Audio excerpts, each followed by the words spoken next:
नमस्कार दोस्तों। इस जंग में किसको क्या मिला और किसका क्या गया, देखकर तो ऐसा लगता है कि एक ही मीटिंग में इन्होंने पुतिन को पूरा यूक्रेन ही सौंप दिया।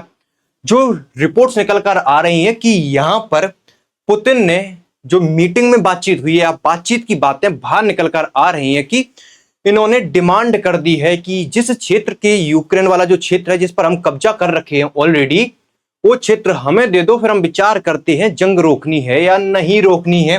कुछ इस तरीके से हेडलाइन बनती है। और जेलेंस्की वो तो मानने वाला है नहीं कि हम अपना क्षेत्र दे देंगे। लड़ाई तो इसी बात की चल रही कि क्षेत्र हम अपना देंगे नहीं और नाटो में जाएंगे। उनकी जिद अलग है और इनकी जिद है कि तुम्हें नाटो में जाने नहीं देंगे और क्षेत्र भी वापस ले लेंगे। कुछ इस तरीके का सिनेरियो बना हुआ है। मीटिंग की बातों में जो सामने निकल कर आ रही हैं उन पर तो चर्चा करेंगे ही। यहां पर जेलेंस्की वॉशिंगटन डीसी पहुंच रहे हैं और जो जर्मनी है उनके चांसलर ने एक स्टेटमेंट दिया है, दावा किया है कि अमेरिका यूक्रेन को सिक्योरिटी गारंटी देने वाला है। अब मीटिंग में ऐसा क्या हुआ है?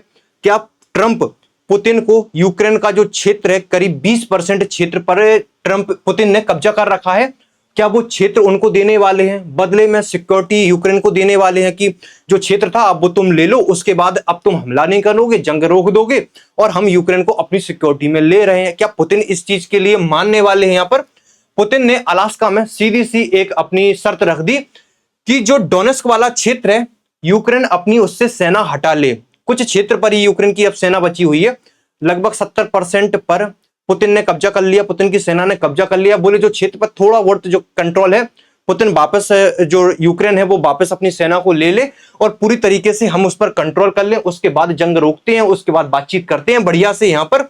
और उनकी मांगे अगर मानी जाती हैं, बोले हमारी मांगे अगर मान ली जाती हैं, हमें क्षेत्र दे दिया जाता है, तो जहां पर हमारी सेनाएं हैं हम वहां से आगे नहीं बढ़ेंगे। बोले हम वहीं पर अपनी सेनाओं को यहां पर रोक देंगे। कुछ इस तरीके से यहां पर ट्रंप ने कहा, पुतिन ने कहा। कहां पर?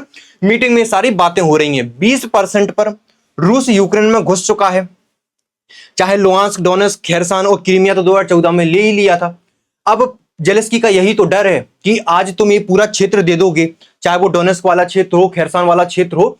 बोले इन्होंने जैसे क्रीमिया ले लिया उस समय, तो उस समय कोई नहीं रोक पाया। बोले आज तुम फिर ये जमीन दे दोगे, कल के दिन कौन बचाएगा? कल के दिन रूस फिर से आ जाएगा, बोले खुद से कुछ ना कुछ जमीन लेकर चला जाएगा। 20% अभी ले ली, तो इस तरीके से बोले हमारे हित में क्या हुआ? हम 3 साल से जो युद्ध में है हम क्या करेंगे भाई? ऐसे तो रूस आता रहेगा, जमीन लेता रहेगा, हमारी सिक्योरिटी की गारंटी कौन लेगा? जो इच्छा यूक्रेन की है वो नाटो, यूरोपियन यूनियन साइड जाने की है। अब यही चीज जो जर्मनी के चांसलर उन्होंने कहा कि अमेरिका सिक्योरिटी गारंटी लेने वाला है यूक्रेन की। अब इस क्या सच है क्या झूठ है, वो मीटिंग होगी जेलेंस्की जैसे ही अमेरिका पहुंचते हैं उसके बाद ये चीजें सामने निकल कर आएंगी। सबसे बड़ा डर यही था कि अगर हम ये जमीन दे देते हैं पुतिन को, तो क्या गारंटी है कि अगली बार पुतिन फिर नहीं आएंगे? हमें सिक्योरिटी गारंटी चाहिए कि क्षेत्र भी चला गया, उसके बाद ना ही हम नाटो ज्वाइन कर पाए और अगली बार पता चला कि रूस फिर से आ गया यहां पर। तो ये बड़ी चिंताएं हैं।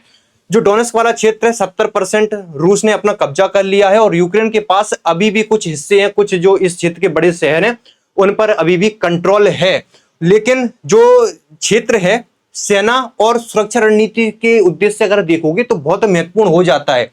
ट्रंप ने कहा, जो पुतिन है उन्होंने कहा कि नाटो में शामिल नहीं होगा यूक्रेन।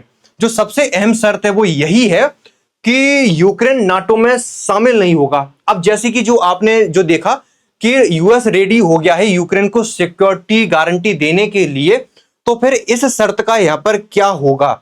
अगर ये जंग खत्म करनी है तो सबसे बड़ी जो जंग हुई थी वो यही थी कि नाटो में यूक्रेन ज्वाइन नहीं होगा। और यहां पर जो पूरी शर्त क्या है कि जो नाटो है उसका अब विस्तार नहीं किया जाएगा। किस साइड? पूर्व की ओर विस्तार नहीं होगा। सीधा सा मतलब कि यूक्रेन और अब इधर के जो देश हैं उनमें नाटो ज्वाइन नहीं किया जाएगा, कि नाटो की सेना रूस के बॉर्डर पर ही आके खड़ी होगी।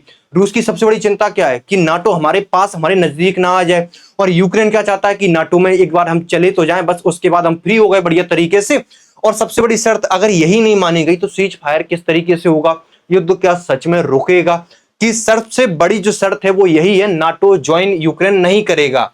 राष्ट्रपति जेलेंस्की इन्होंने कह दिया कि भाई साहब हम तो अपनी 1 इंच जमीन भी नहीं देने वाले और कोई क्षेत्रों की अदला बदली नहीं होने वाली। इस तरीके से बोले कि अब हम यूक्रेन का दूसरी बार बंटवारा नहीं करने वाले। ये जो डोनेट्स्क वाला क्षेत्र है ना, बड़ा इंपॉर्टेंट है, कोयले की खदानें हो गई, भारी उद्योग के लिए जाना जाता है। हालांकि अब तो तबाह हो गया, रूस ने पूरी तरीके से बर्बाद कर दिया, यहाँ से सब लोग निकल चुके हैं, पूरी तरीके से खंडर बना दिया एक वाला क्षेत्र। तो आर्थिक रूप से यूक्रेन का सबसे समृद्ध जो हिस्सा है माना जाता था। हालांकि नेचुरल रिसोर्सेस हैं और जमीन के अंदर जो वहां पाया जाता है वो बड़ा इंपॉर्टेंट है। अभी बर्बाद हुआ है, लेकिन उस क्षेत्र की बड़ा महत्व है। इस वजह से पुतिन की आज से नहीं, बड़े लंबे समय से पूरे क्षेत्र पर नजर है। क्षेत्र तो अब छीनने की कगार पर पहुंचे हैं। मीटिंग में जो बातचीत हुई, ट्रंप ने पूरी बातचीत की जानकारी जेलेंस्की यूरोपियन नेताओं को दी कि भाई साहब ये पुतिन ने यहाँ पर शर्तें रख दी हैं। तभी उनका मुंह जो उतरा हुआ था मीटिंग के बाद, अगर आप उनका फेस देखोगे तो यहाँ पर जो तैयारी करके ये आए थे, इन्होंने अपनी पूरी तैयारी डिलीवर कर दी। और उसके बाद ट्रंप बिल्कुल सन्न रह गया कि भाई साहब ये क्या हुआ, कि मैं तो एकदम एग्रेसिव दबाव बनाने आया था यहाँ पर, और पूरी तरीके से यही हावी होकर यहाँ से निकल लिए। अगर पुतिन की शर्तें मानी जाती हैं तो क्या जो क्षेत्र है पूरी तरीके से रूस को कब्जा मिल जाएगा। और अगर यूक्रेन को गारंटी नहीं मिली तो यूक्रेन का फ्यूचर क्या होने वाला है। सबसे बड़ा सवाल तो यही है कि क्षेत्र दे दिया और युद्ध रुक गया तो कब तक ये शांति रहेगी। यूक्रेन जैसे क्रीमिया 2014, उसके बाद 2022 में यूक्रेन रूस फिर से आ गया था। तो ये बड़ी सवाल है यूक्रेन की सुरक्षा के लिए भी कि यूक्रेन का भविष्य क्या होने वाला है। कि क्षेत्र तो चलो आज दे देंगे, लेकिन कल का भविष्य यूक्रेन का कौन निर्धारित करेगा यहाँ पर, कि आपस में ही बांट बीट के खा पी जाएंगे यहाँ पर। अब पुतिन जेलेंस्की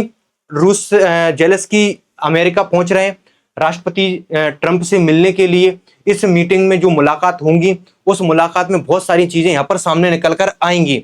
अब जेलेंस्की जा रहे हैं तो बहुत सारे जेलेंस्की के पीछे पीछे भी जा रहे हैं कि यूरोप के देश, कि जेलेंस्की तुम चलो, हम तुम्हारे साथ हैं, तुम संघर्ष करते रहो, बस हम तुम्हारे साथ इसी तरीके से चलते रहेंगे। जो बताया जा रहा है कि कीर स्टारमर यूके प्राइम मिनिस्टर जा रहे हैं, जॉर्जिया मेलोनी भी जा रही हैं, उसके बाद मैक्रोन भी जा रहे हैं, फ्रांस के प्रेसिडेंट। और आप एक नाम देखोगे जर्मन चांसलर का, जो फ्रेडरिच मर्ज हैं, इन्होंने ही वो दावा किया था कि यूएस तैयार है यूक्रेन की सिक्योरिटी गारंटी लेने के लिए। ये भी इस मीटिंग में पहुंच रहे हैं।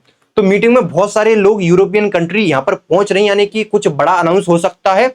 और यूक्रेन को फ्यूचर को लेकर यहां पर क्या बातचीत होती है वो डिसाइड शायद इस वाली मीटिंग में हो जाए, क्योंकि लग रहा है कि शांति शायद हो जाए यहां पर।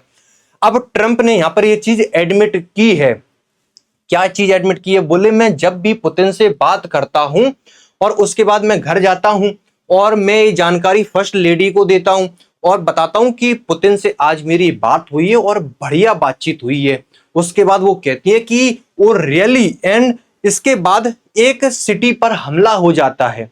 जैसे ही मैंने बात की, अच्छी बातचीत हुई, बातचीत के बाद बोले जो पुतिन है वो किसी ना किसी दूसरे यूक्रेन के शहर पर हमला बोल देते हैं। बातचीत का कोई मतलब निकलता नहीं है। अब ट्रंप पर क्या आरोप लग रहे हैं? बोले ट्रंप ना जो पुतिन है उनकी जुबानी बोलने लगे हैं। कौन सी जुबानी? यहाँ पर कि अब जो पीस एग्रीमेंट है इसकी तरफ बढ़ते हैं। सीज फायर जो है उसे सीज फायर करना कोई ज्यादा बोले महत्वपूर्ण नहीं दिखता, ये तो इसका उल्लंघन भी हो जाता है, तोड़ भी देते हैं। अब जो प्रॉपर सीज फायर एग्रीमेंट है अब यही कर लेते हैं। अब यही बात किसने कही थी? पुतिन ने कही थी कि पूरी तरीके से जो समस्या है उसका समाधान निकालते हैं और समाधान पर जाके पूरी तरीके से पीस एस्टेब्लिश करते हैं। लेकिन पुतिन का कह रहे थे, ट्रंप क्या बोल रहे थे कि एक बार पहले सीज फायर कर लेते हैं, उसके बाद फिर आगे पूरी बातचीत करेंगे कि क्या पूरा मैटर है। लेकिन अब वही बात आ गई जो पुतिन की थी कि पूरा डायरेक्टली अब पीस डील पर ही जाते हैं। तो इन पर इस तरीके से बोला जा रहा है कि भाई साहब तुम भी उनकी जुबानी बोलने लगे, जो वो कहते थे। एक ही मीटिंग में इस तरीके का असर यहाँ पर देखने को मिल रहा है। अब ये पहुंच रहे हैं वॉशिंगटन डीसी, मुलाकात होगी, इनकी बातचीत होगी। यूरोपियन यूनियन के भी कई सारे लीडर्स वहां पर आ रहे हैं। अब इनका फ्यूचर क्या होने वाला है? क्या इनसे जमीन छीनकर रूस को गिफ्ट दी जाने वाली है और इन्हें नाटो में मिलता है या नहीं मिलता, या सिक्योरिटी ये गारंटी देते हैं या नहीं देते हैं? क्योंकि अगर इन्हें सिक्योरिटी गारंटी नहीं मिली और क्षेत्र चला गया तो युद्ध में 3 साल से क्या कर रहे थे कि क्षेत्र भी चला गया, नाटो भी नहीं मिला। और अगर रूस, इन्होंने नाटो ज्वाइन कर लिया और रूस को सिर्फ जमीन सौंप दी तो यहाँ पर रूस भी एक तरीके से युद्ध हार ही गया। युद्ध शुरू किसके लिए हुआ था कि नाटो ज्वाइन नहीं करेंगे, और क्या फिर नाटो ज्वाइन करके इन्हें जीत मिल जाएगी? और क्षेत्र गंवाने के बाद फिर किस प्रकार की जीत की, तुम्हें नाटो भी मिल गया लेकिन 20% तुमने क्षेत्र भी गंवा दिया।